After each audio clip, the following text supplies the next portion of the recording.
Yo, what's going on YouTube? Welcome back to another video. This is 6K Economist. In today's video, we are doing the review of the Hot Toys Qui Gon Jin from Episode 1 Phantom Menace in 8 minutes or less. We are going to be doing this review quickly. I'm going to show you guys all the things that I think you need to know about this figure, my thoughts on it. At the end of the video, I'm going to give a rating for this from 1 to 10 from an investor perspective and 1 to 10 from a collector perspective after having it in hand. We only got under 8 minutes, so let's jump right into it. Alright, so taking a look at the box. Look, the box is beautiful. We already know it. It seems like it's going to be the standard now going forward. Is they're going to be doing this like band around the box. So it seems like they've been doing a lot lately, but I'm actually a big fan of it, so that's good in my book. We're not here for the box, though. We're here for the figure. Art shot, I think this is actually hilarious because this is probably the worst of the blogger photos that I thought. This is just like a weird pose. I'm not sure why they went with this one. So actually not my favorite art design, but again, I don't spend thousands of dollars on these Hot Toys for the boxes. I do it for the figures. Unboxing them here. Some of the accessories. We'll take a look at the accessories in a second. First, we're just going to take a look at this figure.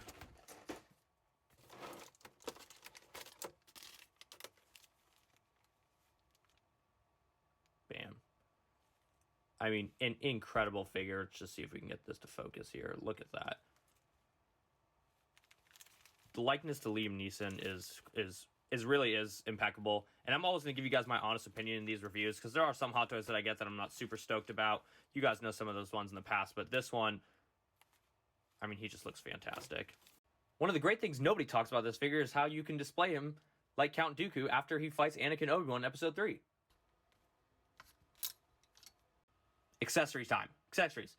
6 different hands, so hands that seem standard. Holograms, once again, I think they're pretty useless. I think I kind of was okay with them when they first started doing them. But now that we've gotten so many, I would much rather just take like 20 bucks off and just never get any more holograms. Rest of the accessories, we get the arm that you can use to actually light up the blade.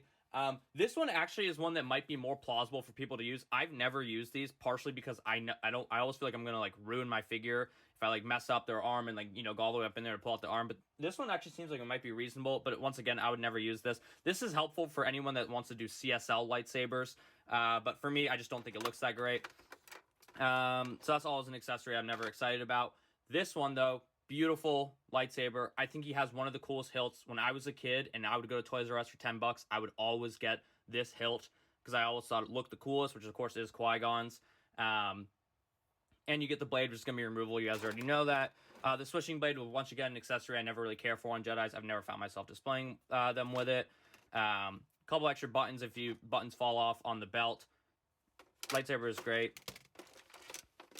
We get the poncho. The poncho is sick. I'm actually going to toss the poncho on him right now and after we look at the base, and then I'm going to see how it looks. But I actually think this poncho looked really good in the photos.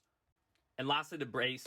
Fantastic base. Yes, it's basic, but I love like this like Naboo, like wherever they were, Naboo, with the giant pit that Darth Maul falls under. That's the design that they're going for. Looks fantastic. Love the rectangular bases. Thank God they do not give us hexagon ones. I was actually just about to put this on. I'm looking at it closely now. I can actually see there's some weathering on it.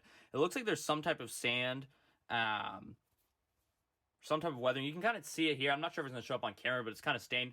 Sick touch. Sick touch. Qui-Gon with the poncho on. Look, he looks fantastic. This is what you pay your money for. Count Dooku with the poncho on.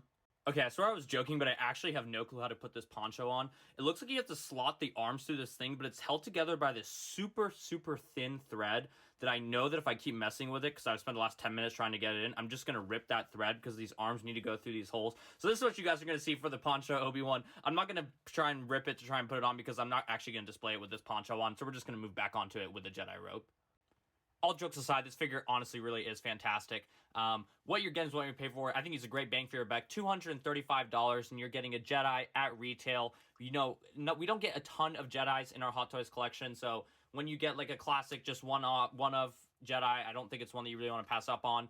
The head sculpt is perfect. I actually think that I actually don't know if they could have done a better job at capturing the likeness. I'm really happy with how that turned out. The robes are always going to look great. Just having the Jedi on your display shelf with the robes next to your Darth Maul, next to potentially, you know, if we ever get an Episode 1 Obi-Wan, is just going to be, you know, be a fantastic look. So I don't think it's one you're going to want to miss out on.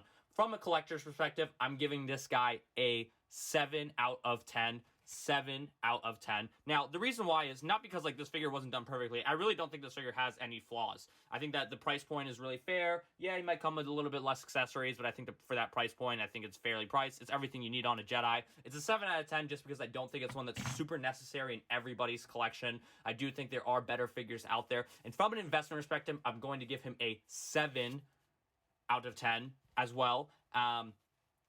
Once again, it's not one that I definitely think you're going to lose money on by any means. I think it's one that, to me, screams similar to Revenge of the Sith Obi-Wan, but to a lesser extent. I think Revenge of the Sith Obi-Wan will always be more demanded than this figure. One, because it's a great counterpiece to Anakin, which is, you know, probably one of the most sought-after Hot Toys in the Star Wars collecting universe.